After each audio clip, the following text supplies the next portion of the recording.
Bismillah, Assalamualaikum warahmatullahi wabarakatuh. Alhamdulillah, hamdan katsiran tayyiban mubarakan fi kama yuhibbu rabbuna wa yarda. Asyhadu an la ilaha illallah wahdahu la syarika lah wa asyhadu anna Muhammadan abduhu wa rasuluhu la nabiyya ba'da. Allahumma salli wa sallim ala nabiyyina Muhammad sallallahu alaihi wasallam.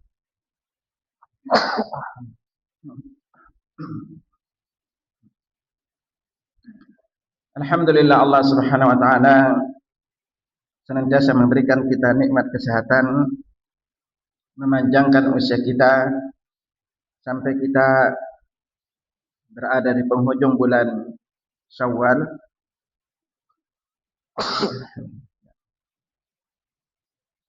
Semoga Allah Subhanahu wa taala memanjangkan usia kita di bulan Dzulqa'dah, Dzulhijjah dan Al-Muharram. Dan ketahuilah ini adalah 3 bulan disebut dengan nama Ashhurul Hurum, bulan-bulan haram, di mana kebaikan apapun yang kita lakukan di 3 bulan ini pahalanya sungguh berlipat ganda. Yang paling besar nanti pahalanya adalah yaitu di 10 hari pertama bulan Dzulhijjah. Karena itu di antaranya Ibnu Rajab Al-Hambali berkata 10 hari pertama bulan Dzulhijjah itu lebih mulia dibandingkan 10 hari terakhir Ramadan. Dan malamnya jelas yang menang adalah 10 terakhir Ramadan karena di dalamnya ada malam Lailatul Qadar. Nah, jamaah rahimakumullah, kali ini kita akan singungkan tema meneladani sahabat jalan kebenaran. Begitu juga memahami dengan mengikuti pemahaman sahabat adalah di antara sumber kebenaran. Akhirnya di antara ayat yang pasti kita baca setiap kali kita salat yaitu surah Al-Fatihah. Dan di antara ayatnya surah Al-Fatihah yang senantiasa kita berada di dalam berdoa kepadanya itu dapat ihdinas siratal mustaqim. Tunjukilah kami jalan yang lurus. Mungkin di antara kita belum pernah bertanya apa sih yang dimaksud dengan jalan yang lurus. Akhirnya ihdinas siratal mustaqim ini adalah di antara doa yang penting untuk setiap muslim. Setiap kali membaca Al-Fatihah merasakan diri sedang berdoa. Bukan hanya sekedar kita membaca ayat. Nah, makanya lafaz di ihdinas siratal mustaqim, tunjukilah kami jalan yang lurus. Manakah jalan yang lurus itu? Tafsirnya adalah ayat berikutnya. Siratal ladzina an'amta 'alaihim ghairil maghdubi 'alaihim waladdallin. Itu jalan orang-orang yang telah Engkau beri nikmat kepada mereka. Ya. Bukan jalan orang yang Engkau murkai dan bukan pula jalan orang yang sesat. Nah, jalan orang-orang yang telah Allah beri nikmat, siapakah mereka? Maka tafsir ayat ini ada di dalam surat An-Nisa ayat 69-nya. Allah Subhanahu wa taala berfirman, "Wa may yuti'illaha war rasul." Siapa saja yang mentaati Allah dan Rasul, fa ulaika ma'al ladzina an'ama Allahu 'alaihim. Mereka itu berada atau bersama dengan orang-orang yang Allah berikan kepada mereka nikmat. Nah, siapa yang Allah beri nikmat? Minan nabiyyin, dari para nabi. Siddiqin wa syuhada. Siddiqin dan syuhada. Nah, siapa yang dimaksud dengan siddiqin ini? Yaitu Abu Bakar, syuhada dan Umar. Dari mana kita tahu adalah Abu Bakar dan Umar? Ya, Anas bin Malik dalam riwayat Bukhari Muslim meriwayatkan suatu hari Nabi sallallahu alaihi wasallam itu pernah naik di Uhud, di Gunung Uhud. Beliau itu berempat, yaitu Nabi, Abu Bakar, Umar dan Utsman. Dan tiba-tiba Uhud itu bergetar, itu. Makanya Nabi berkata, "Uthbut Uhud." Tenanglah wahai Uhud. Ya. Di atasmu ini ada nabi, siddiqin wa syahidan. di atasmu itu ada Nabi, Siddiqin dan 2 syahid, orang yang syahid. Nah dari sinilah Umar tahu dirinya itu dia akan syahid. Utsman juga, makanya kita tahu Abu Bakar Umar meninggal karena dibunuh oleh siapa? Yang membunuh Umar? Abu Lu'lu' al-Majusi. Sedangkan Utsman dibunuh oleh kalangan Khawarij, ya, yang membunuh beliau. Nah, lalu di sini disebut dengan wassalihin, orang-orang saleh. Nah, siapakah orang-orang saleh? Ketika ayat ini turun, mereka adalah para sahabat radhiyallahu anhum. Ya, makanya yang kita minta itu adalah jalan ini. Nah, dari sinilah ikhwatal iman rahimakumullah, maka kita akan singgungkan kalau setiap hari kita minta jalannya Nabi, Siddiqin, Abu Bakar, Umar dan seluruh sahabat, ini yang harus disadari oleh setiap muslim. Nah, kenapa kita sampai disuruh mengikuti jalannya para sahabat? Ini diantara titik penting yang perlu untuk kita ingat oleh setiap muslim. Perlu diketahui bahwa takdir yang terjadi, yang Allah sudah pastikan terjadi, sebagaimana Nabi SAW kabarkan kepada kita bahwa umat Islam ini akan banyak mengikuti kejadian, peristiwa yang akan menimpa umat-umat sebelumnya. Makanya Nabi SAW sabdakan kepada kita, ya, sebagaimana hadis riwayat Imam Tirmidzi dari Abdullah bin Amr, Nabi bersabda, la ya'tiyanna ala ummati ma ata ala bani Israel hadwan na'li bin na'li. Akan datang kepada umatku atau akan menimpa atau pasti akan datang. La ya'tiyanna ini adalah bentuknya taukid, ya. Pasti akan datang kepada umatku sesuatu yang telah datang pada Bani Israel seperti sejajarnya sendal dengan sendal. Jadi kalau sendal disejajarin, ya satu gitu, ya sebelahnya juga sama gitu. Ya. Hatta in kana minhum man ata ummahu alaniyatan lakana fi ummati man yasna'u dzalik.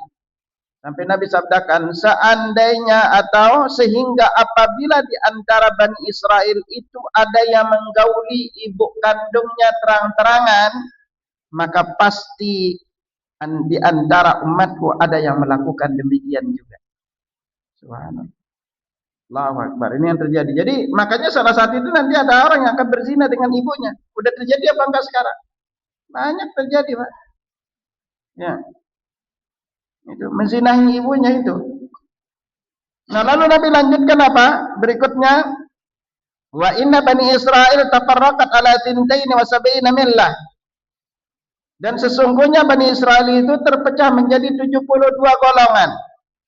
Nah, wa tabtariku ummati ala 73 millah. Sementara umatku, kata Nabi, akan terpecah menjadi 73 golongan. Kulluhum finnar illa millatan wahidatan. Semuanya di neraka kecuali satu. Qalu wa man hiya ya Rasulullah? Siapakah dia itu? Mereka wahai Rasulullah. Nabi bersabda, ma ana alaihi wa ashabi, yaitu orang yang berada di atas atau golongan mereka yang berjalan di atas jalan yang ditempuh, yang aku tempuh, dan juga jalan para sahabat.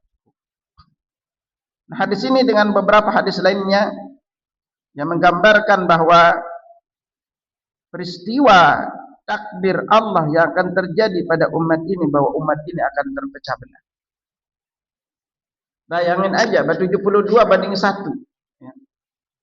Nah, yang 72 ini ancaman itu ke neraka. Bisa jadi mereka kekal, bisa jadi tidak, tergantung dari penyimpangannya. Ya, ini bentuk ancaman, namanya tahdid, ancaman. Karena kenapa? Di antaranya itu mereka menyimpang dari jalannya sahabat Nabi. Ya. Disinilah setiap muslim itu perlu untuk berilmu.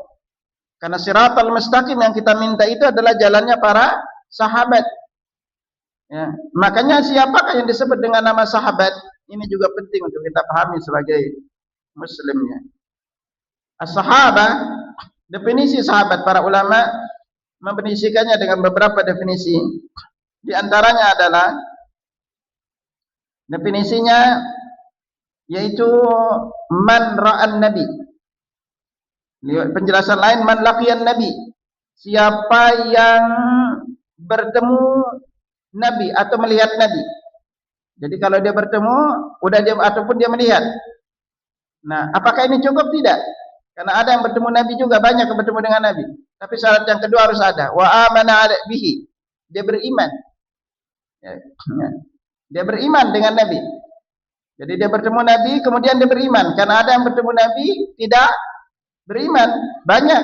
Yang paling nyata yang kita tahu adalah paman beliau sendiri. Ya. Di antaranya siapa? Abu Talib. Bertemu nabi tidak beriman.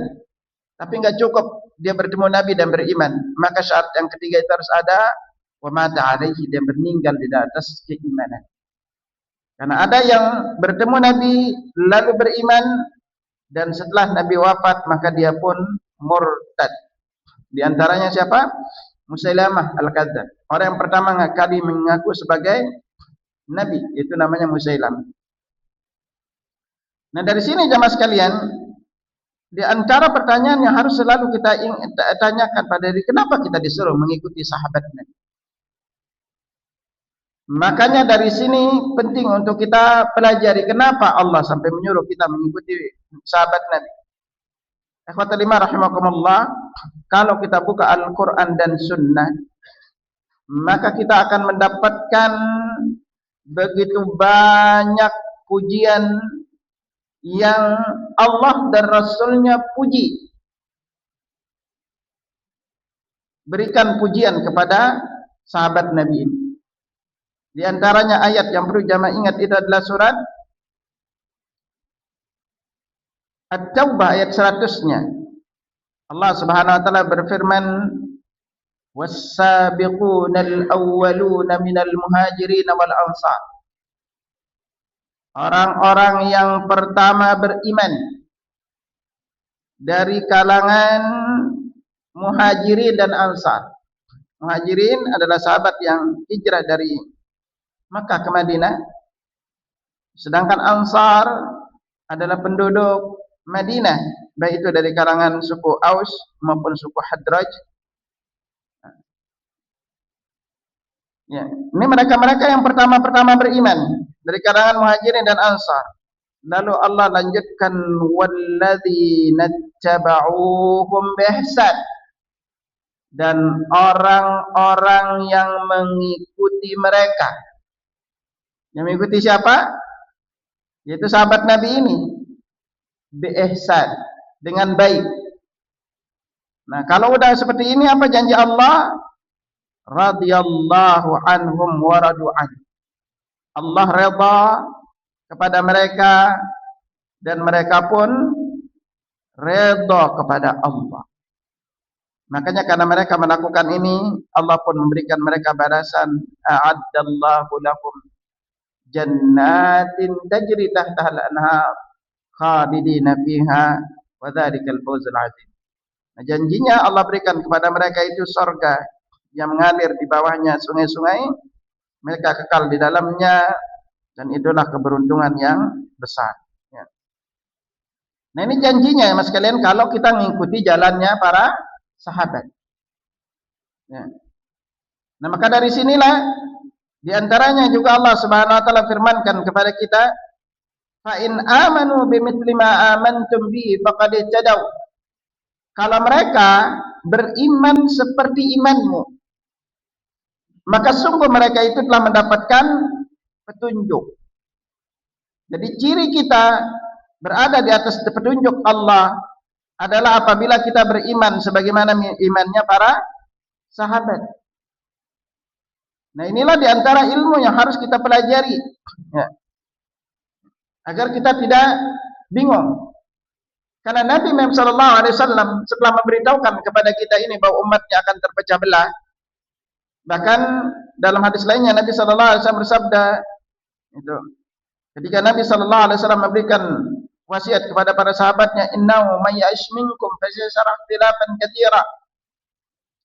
Sesungguhnya siapa saja di antara kalian yang hidup setelahku, maka pasti dia akan melihat banyak perbedaan. Ya, banyak perbedaan. Nah, lalu apa kita sebagai muslim pegangannya? Nabi tegaskan, alaikum bisunnati. Hendaklah kalian itu berpegang teguh kepada sunnahku. Wa sunnatul khulafa'ir rasyidin al-mahdiyyin min ba'di.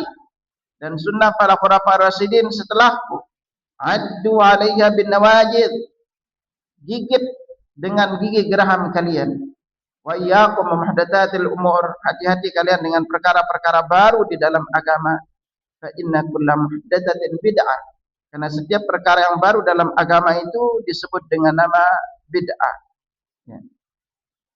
Dan setiap bid'ah itu kata Nabi adalah sesat. Ya. Ini perlu diingat. Juga Nabi SAW lanjutkan kepada kita, khairun nasi qarni. Sebaik-baik generasi itu adalah generasiku. Tsummal ladzina yanmunahum. Kemudian generasi setelahnya. Kemudian generasi setelahnya. Maka generasi yang bertemu dengan sahabat Nabi disebut dengan nama, atau orang yang bertemu dengan Nabi disebut dengan nama sahabat, atau mereka yang bertemu dengan sahabat Nabi dan belajar kepada sahabat Nabi disebut dengan nama tabi'in. Dan orang yang bertemu dengan sahabat Nabi, murid dari sahabat Nabi disebut dengan nama atba'ut tabi'in. Makanya kalau kita belajar sampai tahun berapa mereka itu disebut dengan atba'ut tabi'in, di antara ulama menjelaskan sampai mereka yang meninggal di abad kedua atau di tahun 200 Hijriah. Jadi kita ambil contoh misalnya yang meninggal di tahun 200 sebelum 200 Hijriah. Seperti siapa? Yang paling kita tahu adalah Abu Hanifah. Abu Hanifah itu meninggal di 150 Hijriah. Nah, tahun meninggalnya Abu Hanifah ini adalah tahun lahirnya Imam Syafi'i. Nah, Anas bin Malik setelah berikutnya Anas bin Malik. Sementara Imam Syafi'i meninggal di tahun 206 Hijriah, kalau lebih belum meninggal. Ya, jadi Imam Syafi'i, makanya Imam Syafi'i itu tidak termasuk di antara golongan tabi'ut tabi'in. Tabi'ut tabi'in terakhir itu adalah Abu Hanifah. Ya, yang disandarkan kepada beliau adalah mazhab Hanafi. Nah ini, Imam Bukhari, Muslim, Imam Ahmad pun tidak ketemu di galangan tabi'ut tabi'in. Karena Imam Ahmad itu meninggal di tahun 264 Hijriah. Imam Bukhari, Muslim ini adalah murid di antara Imam Ahmad. Jadi kalau jamaah pelajari kitab di hadis, maka Imam Bukhari, lalu Muslim, Abu Daud ini adalah murid di antara, lalu Imam Ad-Darimi ini adalah murid di antara murid Imam Ahmad. Lalu kalau Imam At-Tirmidzi ini termasuk murid dari Imam Al-Bukhari. Ya. Nah ini. Nah, karena mereka, kenapa kita disuruh ikut golongan ini? Golongan atas inilah yang mereka itu berada kebanyakan di atas jalan kebenaran. Makanya Abdullah bin Mas'ud berkata, "Innallaha nazara fi qulubil ibad." Sesungguhnya Allah memperhatikan hati para hambanya. Fawajada qalba Muhammadin sallallahu alaihi wasallam khairu qulubil ibad. Dan Allah mendapati hati Muhammad sallallahu alaihi wasallam adalah hati yang paling baik. Fastafahu li nafsihi. Fa'atbahu birisalati, sehingga Allah memilihnya untuk dirinya sendiri dan mengutusnya sebagai pembawa risalahnya. Tsumma nazara fi qulubil ibadi ba'da qalbi Muhammadin. Kemudian Allah melihat hati para hambanya setelah hati Muhammad. Fawajada quluba ashabi khaira qulubil ibadi fajalahum wuzara'a nabiyyi yuqatiluna ala dini. Lalu Allah mendapati bahwa sahabat Nabi adalah hatinya yang paling baik setelah hati Nabi sallallahu alaihi wasallam. Dan lalu Allah memilih mereka menjadi pendukung nabinya dan berperang demi membela agamanya. Fama ra'al muslimuna hasanan fa 'indallahi hasanun. Apa yang dipandang baik oleh kaum muslimin, itu para sahabat Nabi, pasti baik di sisi Allah. Wa ma ra'au say'an fa 'indallahi say'un. Dan dan tidaklah dipandang buruk oleh mereka itu para sahabat Nabi, melainkan buruk juga di sisi Allah Subhanahu wa taala.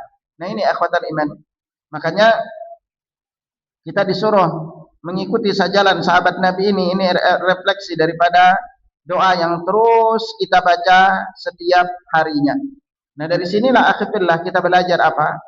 Sahabat ini begitu banyak kemuliaannya. Bertemu dengan Nabi aja itu sebuah keistimewaan yang tidak bisa dimiliki oleh orang-orang lain. Ya. Karena kenapa?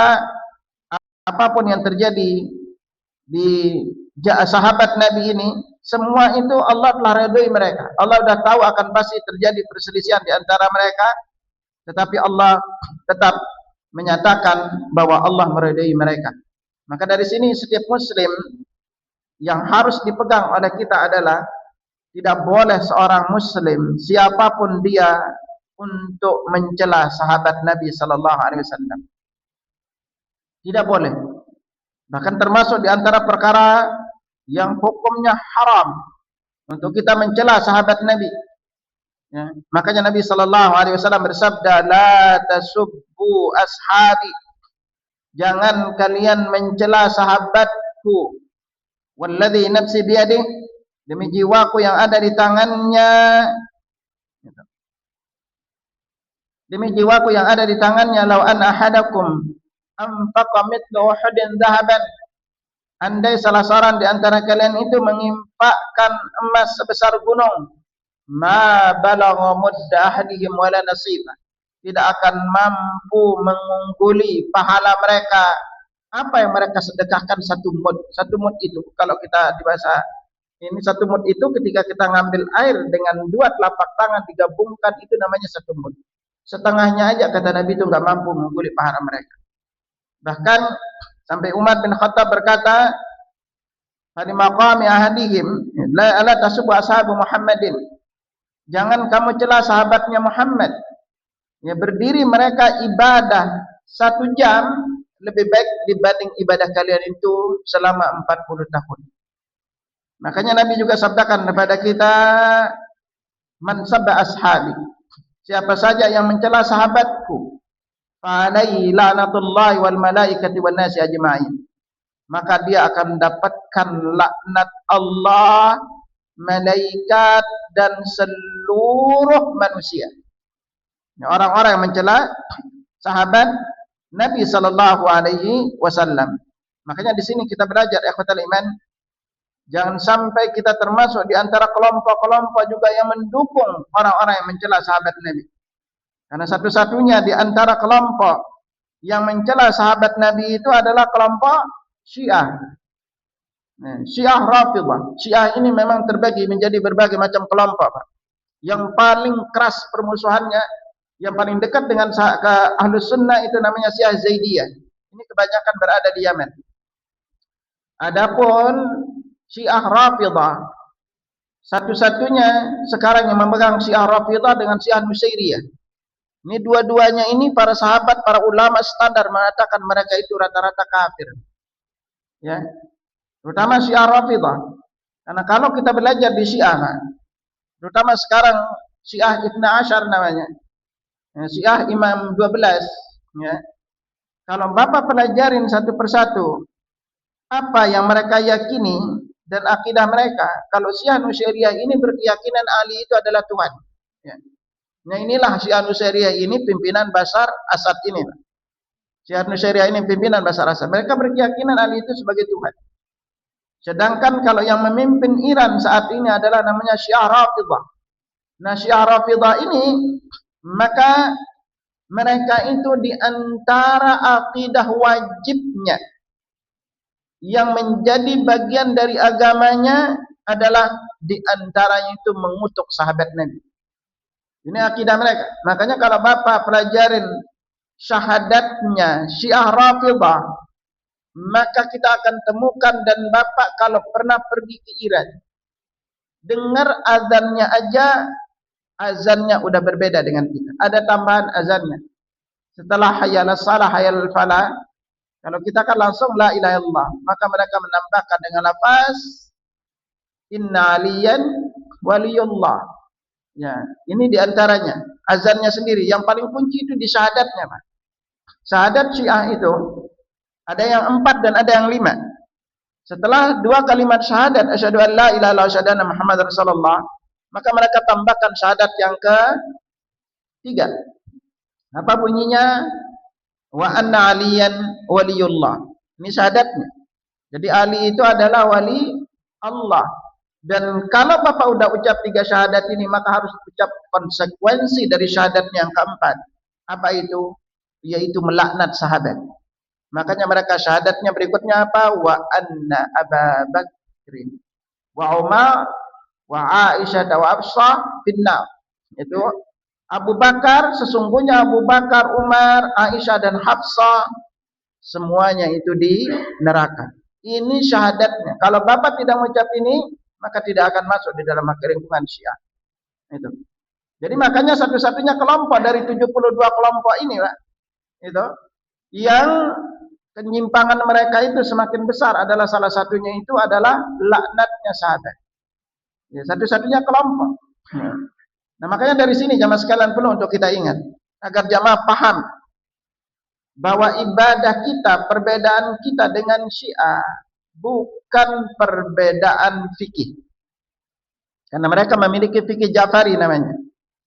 Dan fikih Ja'fari ini yaitu Imam Ja'far bin Sadiq, mereka pun ulama terakhir mereka yaitu Al-Qulaini, penulis kitab Al-Kafi dan Furu' Al-Kafi, tidak bertemu dengan bedanya itu dengan Ja'far Sadiq ini adalah lebih sekitar 180 tahun bedanya, hampir 2 abad bedanya. Nanti kita lihat ya, Mas. Nah, dari sini makanya kita perlu berhati-hati, ya. Kalau sekarang ada Syiah yang ada di Indonesia, dari Bapak kalau pelajarin di salat mereka aja udah berbeda. Syiah itu diantaranya apa? Tidak akan pernah mau mengucap amin. Tidak akan pernah mau mengucap amin. Kenapa mereka enggak mau mengucap amin? Karena titiknya itu ada di Al-Fatihah. Ketika kita mengatakan ihdinas siratal mustaqim, tunjukilah kami jalan yang lurus. Jadi siapa jalan yang lurusnya? Nabi, Abu Bakar, Umar. Siddiqin, syuhada, wasalihin adalah sahabat. Ya. Makanya mereka enggak akan mau mengucap amin. Dan lalu kita berlindung dari 2 jalan, yaitu ghairil maghdubi alaihim. Bukan jalan orang dimurkai. Standar ulama kita menjelaskan jalan orang dimurkai ini adalah jalannya orang Yahudi. Kenapa Yahudi dimurkai? Karena Yahudi itu tahu jalan yang benar, tahu Nabi itu Muhammad sallallahu alaihi wasallam adalah Nabi, tapi mereka enggak mau ikut. Bahkan Allah gambarkan dalam surah Al-Baqarah, yarifunahu kama yarifuna abna'ahum. Bahkan Nabi itu lebih mereka kenali ciri-cirinya dibandingkan anak mereka sendiri. Makanya kalau kita belajar sejarah jamaah sekalian, kalau kita belajar sejarah Nabi, Yahudi itu rata-rata tinggalnya di Madinah, di Mekah enggak ada. Kenapa? Karena di dalam ajaran Taurat dan Injil Allah jelaskan karakteristik sahabat Nabi. Terutama di dalam surat Al-Fath ayat 29. Muhammadur Rasulullah, di jamaah bisa buka. Walladzina ma'ahu asyaddu dijelaskan di sini karakteristiknya.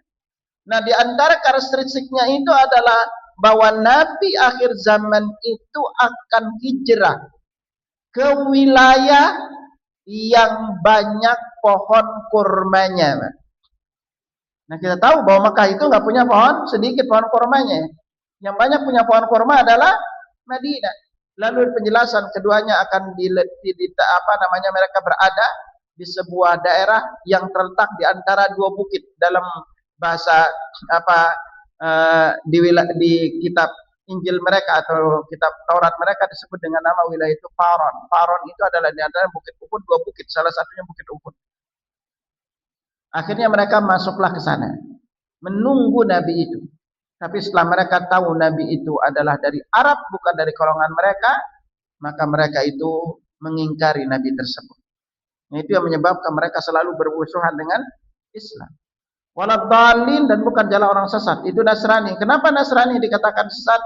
Karena dia tahu bahwa bukan ajaran agamanya tapi dilakukan. Nah, siapa saja juga yang tahu kebenaran tidak dia ikuti, maka dia itu dikatakan dimurkai oleh Allah. Dan siapa saja yang tahu itu bukan ajaran agamanya tetapi itu diamalkan, maka amalan itu termasuk kita melakukan amalan yang sesat yang kita kenal dengan nama bid'ah. Dari realita ini juga jamaah sekalian, ini penyebab orang Syiah itu enggak mau mengucapkan amin. Kalau Bapak pelajarin sejarahnya dan mencari tahu, bahkan kita banyak juga dapat penjelasan bukan hanya dari kita. Kalau Bapak ke Iran, Pak, ini kisah salah satu orang Kuwait, Pak. Jadi orang Kuwait ini diundanglah resmi oleh kedutaan Iran ke Teheran. Karena diundang resmi di sana, maka dia datang. Nah, berbarengan hari itu hari Jumat. Ini Bapak saya ada videonya. Kalau Bapak nanti mau dikirim rekaan apa, kita kirimkan rekaman video beliau. Sekarang saya di Kuwait. Lalu hari itu ketika dia hari Jumat, dia bertanya, karena dia tahu itu Syiah, jelas berbeda dengan Ahlussunnah. Di manakah Masjid Ahlussunnah? Apa jawabnya kedutaan Iran? Di sini tidak ada Masjid Ahlussunnah. Lalu saya mau sholat Jumat di mana? Kamu sholatlah di kedutaan Saudi. Akhirnya beliau pergi ke kedutaan Saudi. Nah, dengarin khutbah, selesai khutbah, bertanyalah orang-orang kedutaan, emang selama ini kalian sholat Jumat di mana? Emang Ahlussunnah itu nggak punya masjid di Teheran? Kurang lebih ucapan beliau. Kami itu udah puluhan tahun di sini hanya sholat Jumat di kedutaan. Gitu. Heran nih, kedutaan puluhan tahun. Karena kenapa? Ibu nggak punya masjid. Syiah itu punya keyakinan masjid itu satu masjid harus jaraknya 5 kilo, Pak. Maka di Teheran ada masjid, tapi masjidnya Syiah. Yang jarak kalau kurang dari 5 kilo itu Jumat dia apa dalam keyakinan mereka sholat Jumat dilakukan itu tidak sah. Gitu. Nah makanya apa? Akhirnya apa? Beliau karena itu bukan Masjid Ahlussunnah, pilihlah kedutaan Saudi. Dapat keterangan gitu, beliau jadi heran. Akhirnya apa? Berlalulah Jumat berikutnya. Karena di kedutaan Saudi, ya mungkin itu kedutaan Saudi katanya. Gimana kalau kedutaan negara lain? Sama enggak? Akhirnya beliau itu pindahlah ke Jumat berikutnya kedutaan Mesir. Selesai khutbah, nanya, sama jawabannya. Bahwa Ahlussunnah itu kami udah bertahun-tahun di Teheran. Enggak pernah sholat Jumat di masjid. Jangan sholat Jumat di kedutaan aja. Itu Mesir, Pak. Akhirnya apa? Karena melihat fenomena ini, bertanyalah, lalu agama-agama lain gimana? Seperti Yahudi dan Nasrani. Yahudi ada, Bapak silakan ke jalan ini, di jalan besar di Teheran itu ada sinagog besar. Ya. Akhirnya pergilah beliau ke sinagog itu, hari berikutnya. Ya, karena kalau Sabtu kan mereka ibadah. Itu. Hari Ahadnya itu dia pergi ke sana. Lalu dapatin sinagog itu besar, Pak. Nah di bawah sebelahnya itu ada orang Yahudi yang jualan, ngobrol lah.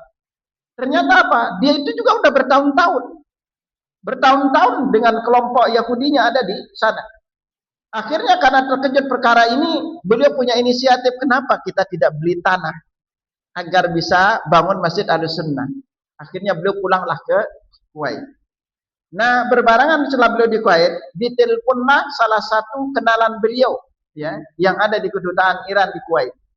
Gitu. Diundanglah, karena yang undang beliau itu juga orang kedutaan Iran juga ketika di Irannya. Datanglah ke rumahnya beliau orang kedutaan Iran ini.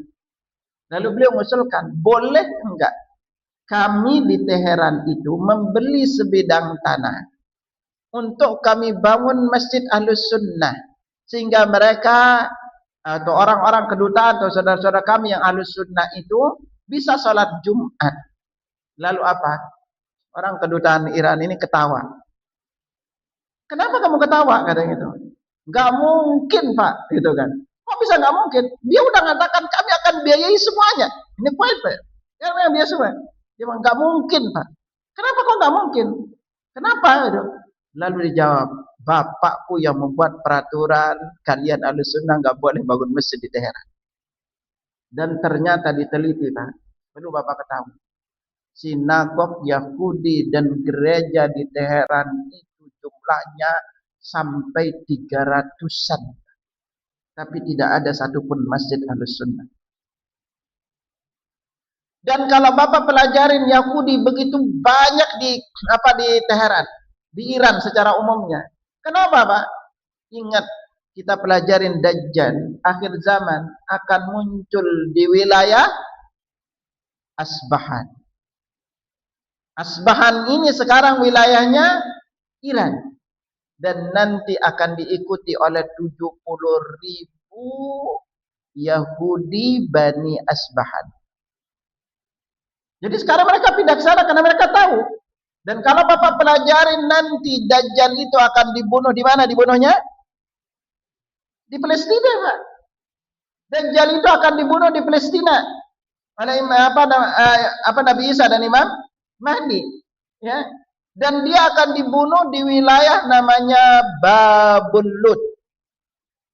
Dan kalau Bapak pelajarin sekarang Babul Lud itu sekarang oleh Israel dijadikan wilayah kompleks mewah, Pak, di Babul Lud. Di Palestina. Gitu. Nah, ini agar kita ngerti makanya kenapa Palestina itu benar-benar menjadi perebutan.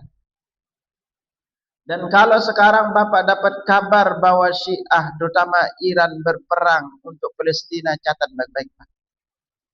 Salah satu ini saya masih ada rekamannya juga, Pak. Apalagi kalau Bapak bisa bahasa Arab, Bapak akan lebih banyak ngerti. Realita yang kita lihat di Indonesia itu, yang kita dengar jauh-jauh berbeda dengan realita yang ada di Timur Tengah. Timur Tengah secara umum, Pak. Gitu. Perlu Bapak ingat baik-baik. Syiah Iran punya keyakinan Masjidil Aqsa itu bukan yang di Palestina. Tolong diingat baik-baik. Syiah di dalam kitab mereka punya keyakinan Masjidil Aqsa itu berada di langit 4. Bukan di dunia adanya. Lalu kenapa sekarang itu, maaf, negara-negara Arab itu tidak mau kerjasama dengan Iran? Kalau Bapak kita jelasin rinci, Pak, keyakinan Syiah. Syiah itu impian terbesarnya adalah mensyiahkan seluruh alam Arab. Itu impiannya. Dan itu terbaru dalam kitab mereka. Dan di antara impian paling besar mereka itu adalah memindahkan haji, Pak, ke Karbala. Dan kalau Bapak pelajarin itu lengkap, kita sampai banyak jelasin, Pak, terkait dengan masalah Syiah ini. Salah satu keyakinan yang penting Bapak perlu ingat, bagi orang-orang Syiah Rafidhah, haji ke Karbala lebih mulia 100.000 kali lipat dibandingkan haji Mekah Madinah. Dan kalau kita lihat apa-apa yang mereka ucapkan para imamnya ini, kita dalam pandangan Syiah itu kafir. Bagaimana dimuat dalam kitab Furu' Al-Kulaini, karangan Al-Kulaini, di halaman 115. Mereka berkata apa? Bahwa irtaddan nas ba'dan Nabi sallallahu alaihi wasallam illa qalil. Seluruh manusia atau sahabat Nabi itu semuanya murtad setelah Nabi wafat, kecuali hanya sedikit. Gitu. Ini kata Al-Kulaini, ucapan Ja'far Shadiq. Ya. Lalu siapakah mereka? Mereka tidak murtad siapa? Hanya satu, Miqdad al-Aswad. Yang kedua, Abu Dzar al-Ghifari. Dan yang ketiga siapa? Salman al-Farisi. Itu yang enggak murtad. Jadi sebagai mereka seluruh kita itu berbeda. Kalau Bapak pelajaran kitab kita ini berbeda banget, Pak, dengan Syiah. Seluruh imam kita, imam 4 mazhab, Imam Bukhari, Muslim, Abu Daud dan seluruh itu kafir semuanya, Pak, dalam pandangan Syiah. Ya. Dan kita ini semuanya dikatakan kafir. Itu. Bahkan sampai ketika mereka mengkafirkan dalam Al-Majlisi, dalam kitab beliau Bihar Anwar, ya, Syiah itu memiliki kitab-kitab induk inti. Sebagaimana kita memiliki kitab induk inti. Kalau Bukhari Muslim ini adalah kitab hadis kita. Mereka memiliki kitab hadis namanya Al-Kafi. Juga Furu' Al-Kafi. Mereka juga memiliki namanya Bihar Anwar. Lalu apa namanya, nama Al-Istibsar. Mereka memiliki kitab sendiri yang berbeda banget. Tafsir mereka juga namanya tafsir Al-Qummi. Gitu. Mereka kita berbeda banget. Salah satunya apa? Di antaranya yang mereka katakan kafir adalah Abu Bakar dan Umar dan siapa saja yang mencintai mereka. Ya. Ini.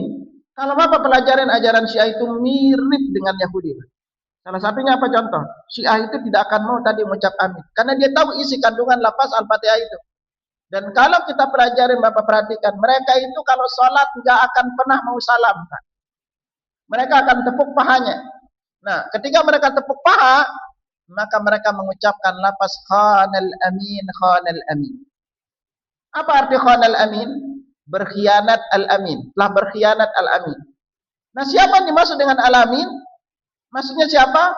Jibril. Kenapa Jibril dikatakan berkhianat? Dalam keyakinan Syiah bahwa Jibril itu salah alamat ngirim wahyu. Aslinya wahyunya harus ke Ali bin Abi Thalib, tapi dikasih ke Nabi sallallahu alaihi wasallam. Ini perlu kita ingat. Makanya Bapak perhatiin aja, buka aja YouTube gimana salatnya rahasia. Maka akan tepuk paha. Khanal amin, khanal amin. Ini mereka itu. Enggak akan pernah mengatakan assalamualaikum warahmatullahi wabarakatuh, assalamualaikum warahmatullahi, enggak akan pernah mau. Ini. Nah, ini agar kita ngerti, Pak. Kebanyakan kaum muslimin ini hanya sekedar ikut-ikutan. Sementara mereka sendiri tidak tahu mana yang benar dan tidaknya. Kalau kita kupas di ajaran Syiah, Masya Allah, Pak. Ngeri ajaran Syiah itu.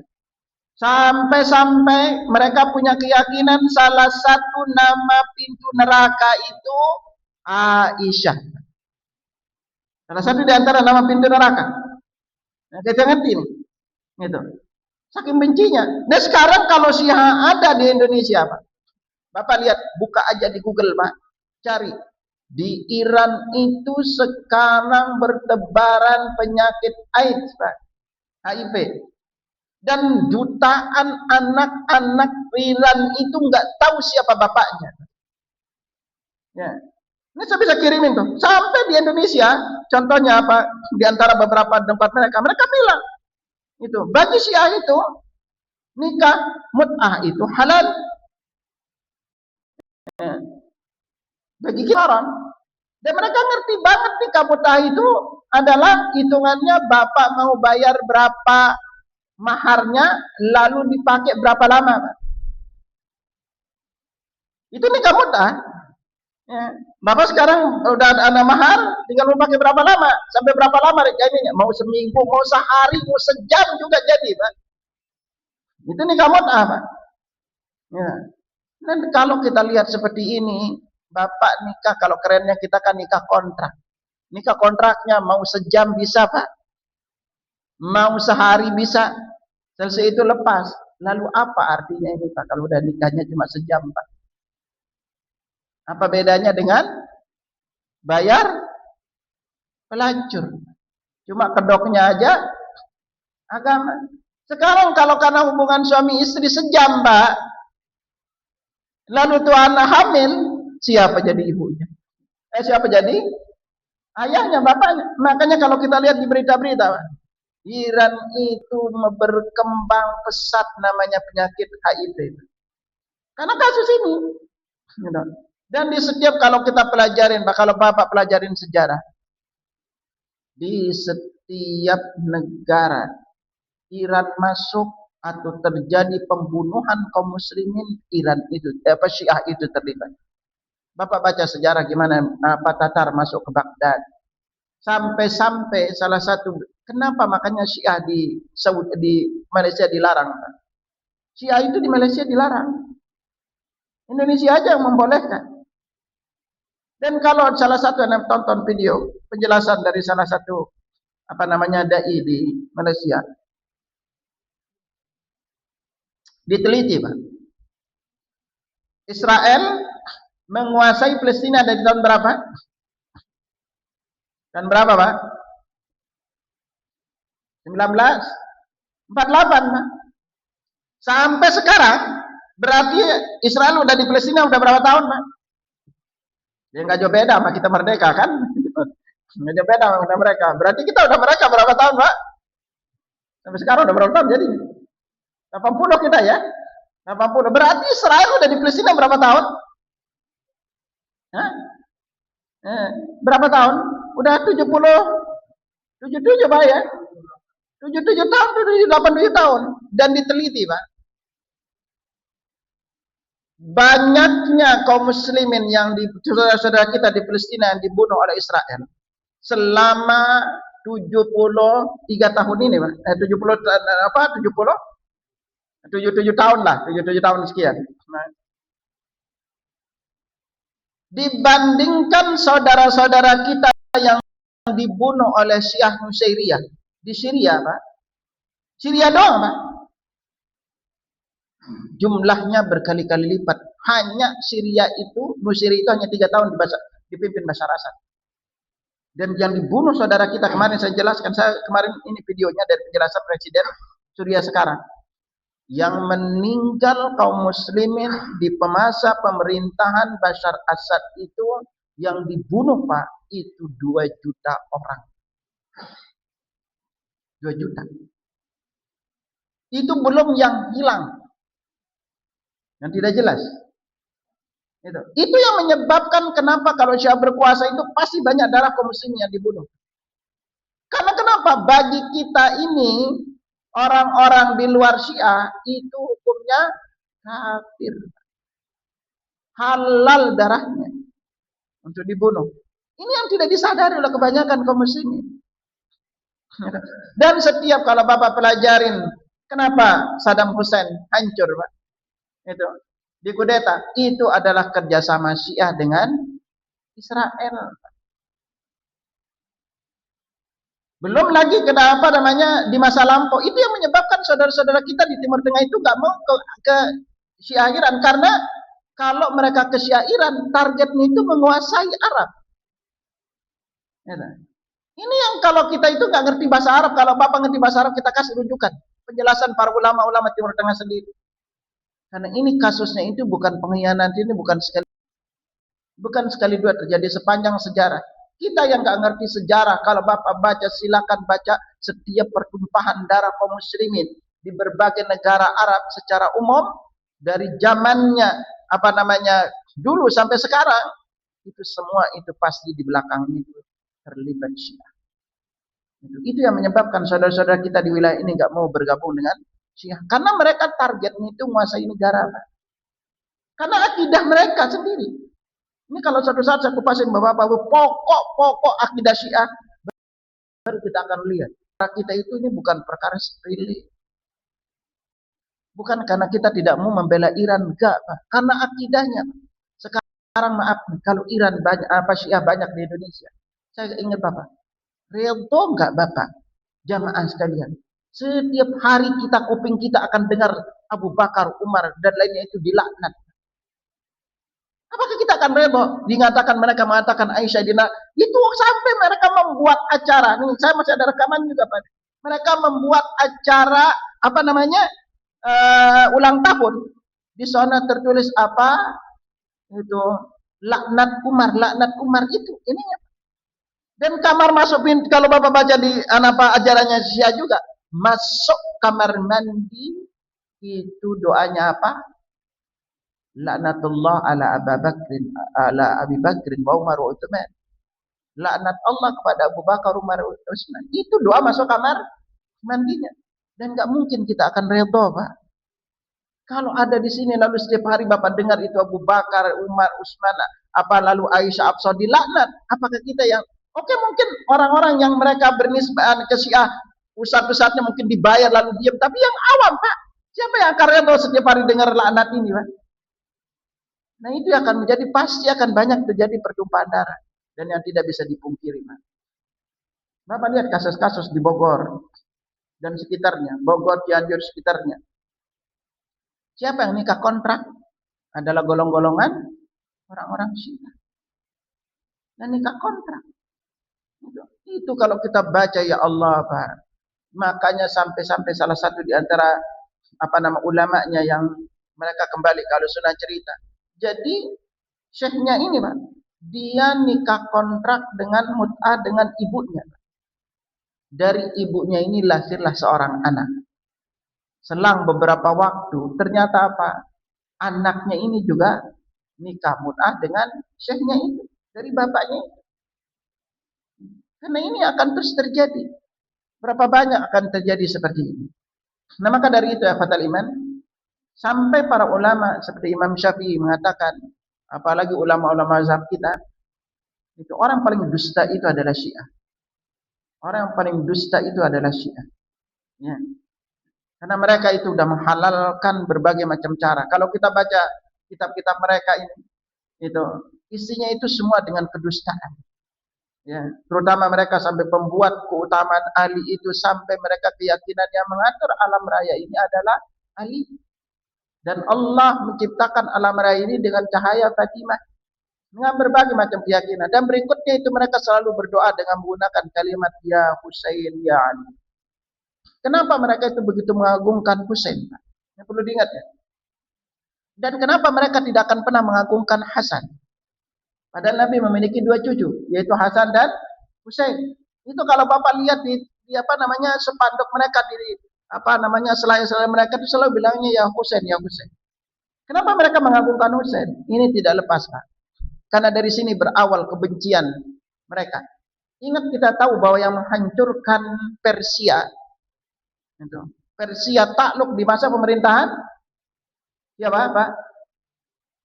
Ya Allah, Bapak sendiri sejarah pada nggak tahu nih gitu. Yang apa di masa siapa Persia hancur? Di masa Umar bin Khattab. Maka mereka begitu benci akhirnya mengirim Abu Lulu al-Majusi untuk membacok Umar di saat beliau salat subuh. Dan ketika Persia ditaklukkan, ya, Raja Persia saat itu ketika dia takluk lalu terbunuh, dia itu memiliki 3 orang anak. Anak-anaknya ini tiga anak perempuan ini cantik-cantik. Dan saat itu sahabat karena tahu dia anak keturunan apa namanya ini nggak mungkin dijadikan budak. Akhirnya 3 orang anak ini diberikanlah ke 3 orang sahabat. 1 dikasih ke Husain.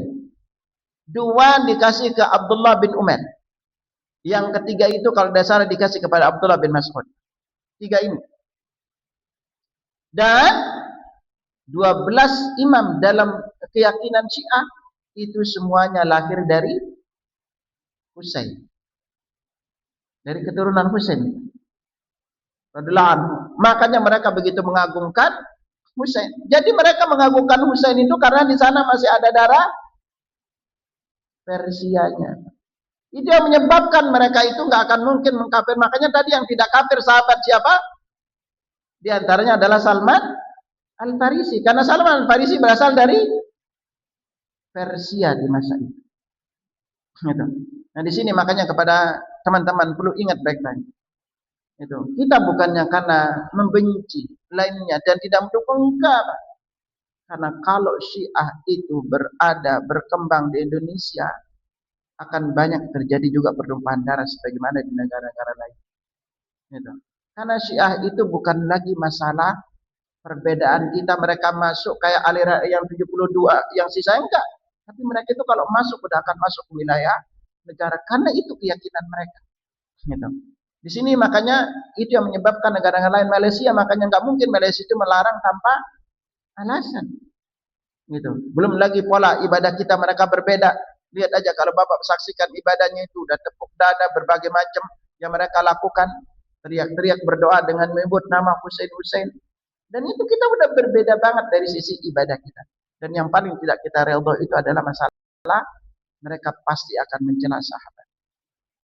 Kalau Bapak ngerti saya kirimin poin-poin penting akidah Syiah, pokok-pokok akidahnya agar kita setiap muslim itu pernah baca. Kita tidak hanya sekedar mengikuti lalu kita buta untuk mengikuti. Gitu. Anda sekali lagi kalau Syiah berkembang di Indonesia, apa yang akan terjadi Pak? Kalau mereka itu setiap kita dengar setiap hari itu mencela sahabat. Lalu Bapak akan berubah tata cara sholatnya, nggak akan pernah mengatakan amin dan tidak akan mengucapkan assalamualaikum warahmatullahi. Nanti kalau di 10 apa namanya di 10 Muharram, ini nanti Muharram Bapak lihat aja tuh kalau 10 Muharram. Karena 10 Muharram adalah di antaranya hari bergabungnya mereka karena meninggalnya Husain di waktu apa di 10 Muharram maka mereka dengan begitu perayaan gitu. Kalau kita lihat hanya apa dan kita perhatikan yang mendukung di Indonesia itu kebanyakan orang-orang yang ikut apa sufi. Karena akidah sufi dengan Syiah itu, sufi tasawuf dengan Syiah itu mirip.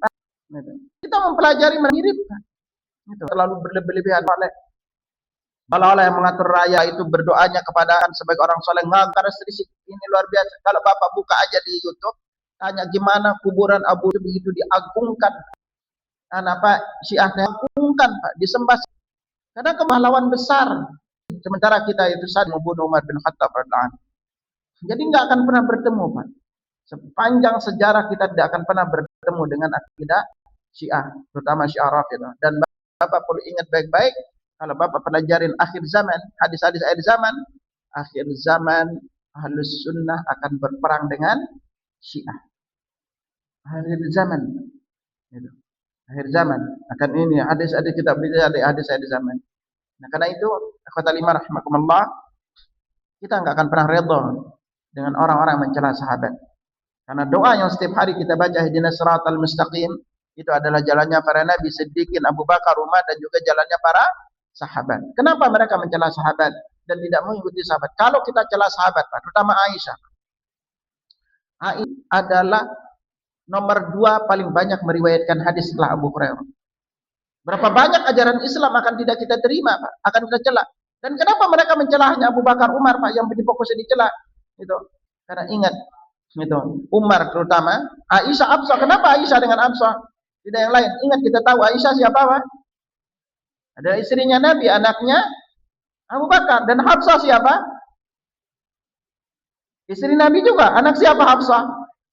Anak Umar bin Khattab. Itu. Tidak menyebut sahabiah yang lainnya. Ya, gitu. Hanya 2 ini. Nah, karena itu Anda ingatkan kepada para jamaah, kita tidak hanya sekedar ikut-ikutan. Bapak coba rendahkan hati, pelajarin akidah, pokok-pokok akidah Syiah. Kalau Bapak nanti butuh, saya ringkas ini. Keyakinan mereka terhadap Al-Quran. Al-Quran kita dalam keyakinan Syiah berbeda dengan Al-Quran mereka. Al-Quran mereka memiliki nama Al-Quran Mushaf, namanya Mushaf Fatimah, 6 kali tebalnya dibanding kita. Tapi nanti akan muncul di akhir zaman. Belum akidah keyakinan lain kita. Kalau Bapak pelajarin Syiah itu, Pak, mirip banget dengan Yahudi. Yahudi itu mengharamkan kelinci dalam agama Syiah. Syiah juga kelinci itu hukumnya haram. Itu mereka gak akan pernah memakan kelinci karena dalam Yahudi itu juga kelinci itu haram. Jadi kalau kita dudukin satu persatu akidah yang ada, kalau Bapak nanti butuh saya kirimin, Pak, pokok-pokok akidah Syiah lengkap dari kitab mereka agar Bapak pernah baca. Ini bukan kita bilang katanya enggak. Kita semua juga pelajarin kitab-kitab mereka, ya, agar kita ngerti pokok-pokoknya, keyakinan mereka kepada para sahabat, keyakinan mereka kepada kita, keyakinan mereka kepada Al-Quran secara umum, dan apa keyakinan mereka terkait dengan haji, umrah dan lainnya. Maka dengan kita mengetahui seperti itu, kita tidak buta kepada siapa kita memberikan dukungan dan mendoakan. Dan perlu jamaah ingat bahwa Syiah tidak akan pernah itu membela Palestina. Dan diteliti, Pak. Kita juga punya banyak rekaman, bukan hanya dari bukan kata kita, tapi dari pemimpin Palestina sendiri, dari saudara-saudara kita. Diteliti, Pak. Perlu Bapak ingat, teman-teman kita yang meneliti, semua di Palestina itu negara-negara Arab itu punya komplek-komplek yang dibangun, Pak, untuk para pengungsi Palestina. Ini Saudi, lalu ini Mesir, ini Kuwait, ini lainnya. Tapi catat, Iran itu nggak ada satupun komplek yang pernah dia bangun. Lalu dilihat lagi berapa banyak jumlah sumbangan yang diberikan kepada Palestina. Iran itu paling kecil, Pak, sumbangannya. Dan yang paling mendukung Palestina sebagaimana dikatakan Mahmud Abbas itu adalah Saudi sendiri, Pak. Raja Salman itu sampai Mahmud Abbas berkata berkali-kali bilang, apapun yang kalian butuhkan beritahu kami. Gitu. Tapi ini yang dilupakan kaum muslimin. Dan ini bukan ucapan kita sendiri, teman-teman yang para relawan di sana itu rata-rata bilang, Pak, tidak ada penyumbang paling besar untuk Palestina itu kecuali Saudi. Dan kemarin ketika Palestina diresmikan oleh PBB jadi sebuah negara yang merdeka, Pak, catat, Saudi langsung mengirimkan 500 juta dolar, Pak, untuk pembangunan Palestina. Syiah enggak ada, Pak. Kenapa ini? Agar Bapak tidak tertutup hati lalu membela yang justru tidak mendukung Palestina. Sekali lagi, ini semua yang ini yang ngucapin sendiri apa saudara-saudara kita yang di sana. Ya, cuma kadang-kadang kita terlalu tertutup mata, tidak melihat siapa yang berjasa kepada Palestina. Kita hina, lalu yang berjasa sama Palestina kita tutup mata. Dan seolah-olah mereka Syiah itu adalah pahlawan. Enggak, Pak. Saya punya datanya lengkap, Pak. Dan ucapan-ucapan sudah teman-teman kita yang relawan di sana. Belum lagi ucapan orang-orang Palestina sendiri. Kebetulan kami itu semua punya kita ucapan-ucapan mereka. Kalau Bapak mungkin yang nggak ngerti bahasa Arab beda. Tapi kita yang ngerti bahasa Arab udah tahu ucapannya. Bahkan ada sebagian diterjemahkan. Dan saya juga bisa share ucapan-ucapan tokoh-tokoh penting Syiah terkait dengan kita dan secara umum negara Arab. Agar ini kita ngerti, tidak hanya melihat fenomena yang sekarang terjadi. Itu antara kita nggak mendukung Syiah juga tidak mendukung Israel karena dua-duanya apa? Bapak cuma ngelihat di depannya aja tapi tidak ngelihat di belakangnya. Gitu. Apa yang terjadi di antara mereka itu di belakang? Sampai-sampai saudara-saudara kita di Palestina bilang apa? Kalau dibilang Iran nyerang Israel, itu yang diserang justru pinggiran-pinggiran, Pak. Bapak yang dilihat itu kemarin juga terakhir dikira Iran nyerang daerah sini di Israel. Oh, Israel itu utuh, Pak.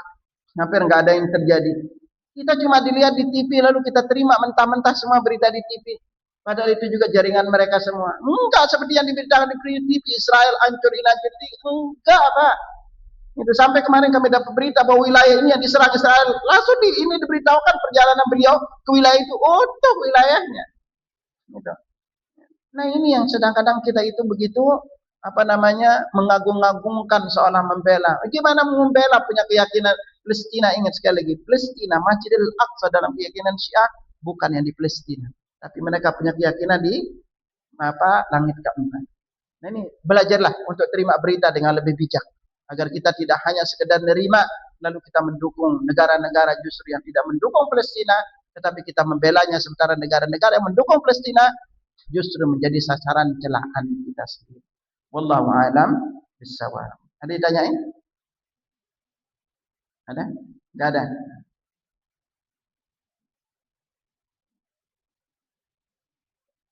Baik, kalau tidak ada, jemaah sekalian, silakan. Bukan berkembang lagi, Pak. Dan data-data yang kita dapatin justru banyak sinagog itu dibiayai resmi oleh pemerintah Iran, Pak. Dibiayai resmi oleh pemerintah Iran. Tapi Masjid Al-Sunnah tidak akan pernah ada di Tehran. Tidak akan pernah ada. Gitu, ya. Ya baik jemaah sekalian, ingat selalu sekali lagi setiap kali kita membaca ihdinas siratal mustaqim, tunjukilah kami jalan yang lurus. Maka sekali lagi yang kita minta itu adalah jalannya para nabi, siddiqin, syuhada, dan orang-orang saleh. Dan orang-orang saleh itu adalah seluruh para sahabat Nabi radhiyallahu anhu. Semoga Allah mempertemukan kita, mendapatkan syafaat dari Nabi dan mengumpulkan kita kelak dengan sahabat Nabi Abu Bakar, Umar, Utsman, Ali dan terutama mereka-mereka dijamin masuk surga. Demikian subhanakallahumma wa bihamdika asyhadu an la ilaha illa anta astaghfiruka wa atubu ilaik. Assalamualaikum warahmatullahi wabarakatuh.